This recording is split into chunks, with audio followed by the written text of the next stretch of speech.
আপনার সন্তান ছোট কিংবা বড়, একটি মাত্র নাম আপনি পাঠ করুন, 5 মিনিটের মধ্যে আপনার সন্তান বাধ্য হয়ে যাবে।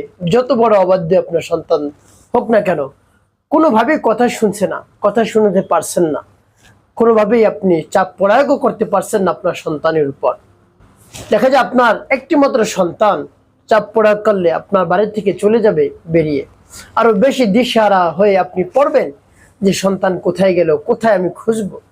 এটা ভেবে আপনি তারকে চাপ প্রয়োগ করতে পারছেন না, কোনো শাসন করতে পারছেন না। প্রিয় ভাই বোনের, এমতো অবস্থা আপনি কি করবেন? চতুর্দিক থেকে আপনি আটকে গিয়েছেন, এত অবাধ্য, লেখাপড়াও করতে চায় না ঠিক মতো। আপনার একটি মাত্র সন্তান, তাকে নিয়ে অনেক আশা ভরসা রয়েছে, ডাক্তার, জজ, ব্যারিস্টার, ইঞ্জিনিয়ার, পাইলট বানাবেন। অনেক বড় আশা আপনার রয়েছে মনে, কিন্তু কিছুই বানাতে পারছেন না লেখাপড়া না করার কারণে।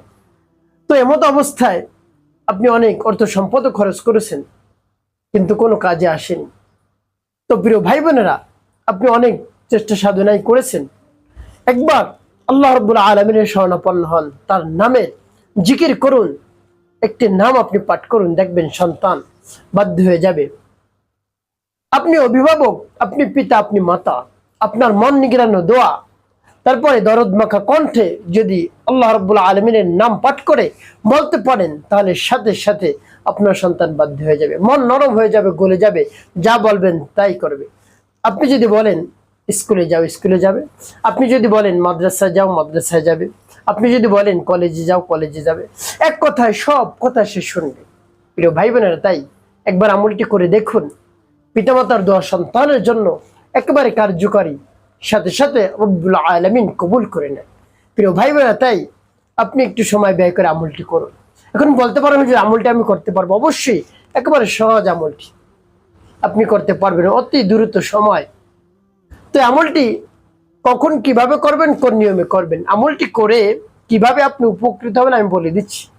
বিস্তারিত জানার জন্য, আমলটি শিখে রাখার জন্য ভিডিওটি না টেনে, না কেটে ধৈর্য এবং মনোযোগ সহকারে শেষ পর্যন্ত আপনি দেখতে থাকুন, তাহলে সঠিক নিয়মে আপনি আমলটি করতে পারবেন। প্রিয় ভাই বোনেরা, আমলটি করতে আপনার কোনো ধরনের টাকা পয়সা খরচ করতে হবে না, অল্প কিছু সময় ব্যয় করতে হবে। প্রিয় ভাই বোনেরা, শুরুতেই বলবো কিভাবে আমল করবেন। তো আমল করার ক্ষেত্রে আপনাকে যে কাজটি করতে হবে, উত্তম রূপে পবিত্রতা অর্জন করতে হবে, পবিত্র স্থানে কিবলামুখী হয়ে বসতে হবে, একেবারে পবিত্র উত্তম পোশাক পরিধান করে বসে একেবারে আপনি আমলটি শুরু করে দিবেন, এবং নির্জন একটি জায়গায়, যেখানে আপনাকে কেউ ডাকাডাকি না করে, আপনাকে ডিস্টার্ব না করে, এমনটা আপনি করবেন না। অর্ধেক আমল করে আপনি রেখে গিয়েছেন, বাকি আমলটি পরে এসে করেছেন, এভাবে করবেন না। এক বৈঠকে বসে আপনি আমলটি শেষ করে নেবেন। প্রিয় ভাই বোনেরা, এভাবে বসে সর্বপ্রথম কি পাঠ করবেন? জীবনের গুনার কথা স্মরণ করে ক্ষমা প্রার্থনা করবেন, আস্তাগফিরুল্লাহ, আস্তাগফিরুল্লাহ, আস্তাগফিরুল্লাহ। বা পূর্ণ ইস্তিগফারটি আপনি পাঠ করতে পারেন, আস্তাগফিরুল্লাহ রাব্বি মিন কুল্লি যামবি ওয়া আতুবু ইলাইহি লা হাওলা ওয়া লা কুওয়াতা ইল্লা বিল্লাহিল আলিয়্যিল আযীম। যখন পাঠ করা হয়ে যাবে, এরপরে 3 বার দুরূদ শরীফ সাল্লাল্লাহু আলাইহি ওয়াসাল্লাম, সাল্লাল্লাহু আলাইহি ওয়াসাল্লাম, সাল্লাল্লাহু আলাইহি ওয়াসাল্লাম। ইস্তিগফার দুরূদ শরীফ পাঠ করা হয়ে গেলে সেই নাম পাঠ করবেন। প্রিয় ভাই বোনেরা, সেই নাম কতবার পাঠ করবেন নামটি কি বলে দিচ্ছি। আগে বলবো, আল্লাহ রাব্বুল আলামিনের নাম পাঠ করলে তিনি খুশি হয়ে যান। আপনি একজন অভিভাবক, আপনি পিতা, আপনি মাতা, আপনাকে যদি সন্তান ডাকে বাবা বলে, মা বলে, আপনার হৃদয়টা জুড়িয়ে যায়, তেমনি রব্বুল আলামিন খুশি হয়ে যান তার নাম যদি রাখতে পারে।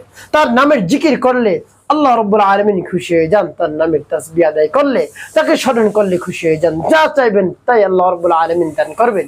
আল্লাহ রাব্বুল আলামিন কি চমৎকার করে বলে দিয়েছেন, দেখুন, উদউনি আস্তাজিব লাকুম, বান্দা আমাকে ডাকো, ডাকার সাথে সাথে আমি উত্তর দিই, সাড়া দিই, যা চাইবা তাই আমি সাথে সাথে দান করব। তার কারণ সকল কিছুর খাজানা রব্বুল আলামিনের কাছে, ওয়ালিল্লাহি খাজাইনুস সামাওয়াতি ওয়াল আরদ, আসমান জমিনের ধনভাণ্ডারের চাবিকাঠি সবকিছু আল্লাহ রাব্বুল আলামিনের কাছে, তার হাতে, তাই তার কাছে সবকিছু চাইতে হবে। তো এভাবে আল্লাহ রাব্বুল আলামিনের কাছে চান, নামটি পাঠ করে দেখবেন খুশি হয়ে যাবে।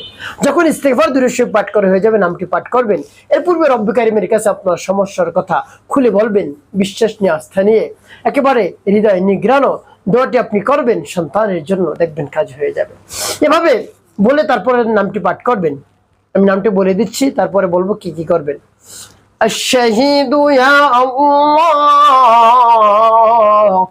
الشهيد يا الله الشهيد يا الله الشهيد يا الله এভাবে যখন পাঠ করা হয়ে যাবে আপনি কি করবেন আপনি একটি ফু দিবেন তারপর আপনি আবারও পাঠ করবেন الشهيد يا الله الشهيد يا الله الشهيد يا الله الشهيد يا الله পাঠ করুন তারপর আপনি মনে দরদ নিয়ে আবার পাঠ করবেন الشهيد يا الله